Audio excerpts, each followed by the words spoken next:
So one thing I want to do is kind of set the stage and the foundation for listeners, because I know like one thing for me was when I started this company, um, I knew there were operating agreements. I knew there were incorporation documents, stock issuance documents, but I didn't know anything about them. So when I dove in, it would have been helpful for me to have some kind of better foundation and understanding of law just in general.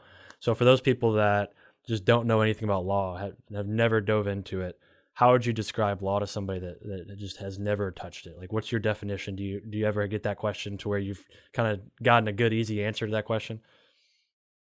No, I'm an attorney. They don't pay me for easy answers. Um, Law is a sophisticated system of statutes and regulations that control almost every aspect of our day-to-day life. And in order to navigate in those sophisticated industries and those regulations that are written,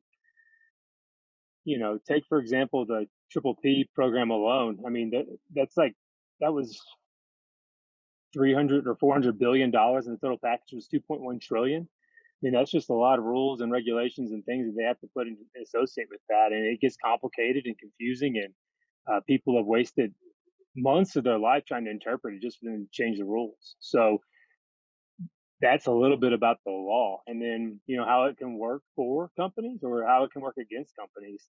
It can work for companies if you are building assets and building contracts and building enterprise value, or it can work against you if you don't, you're not prepared and you don't have those things in mind as you're growing your business, and you're doing things that are maybe they're illegal and you didn't know it, or maybe you're in an industry that has regulations.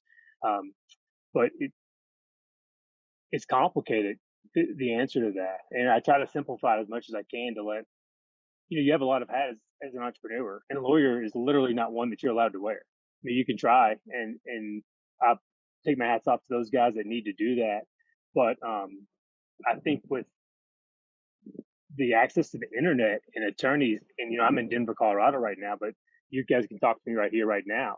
Hmm. I think that there's no reason not to try to get advice, whether it's for Mhm. free or whether to bend an attorney ear for a free consult. There's many of us that are willing to do that, and we like to do it. It's one of our passions is to help businesses.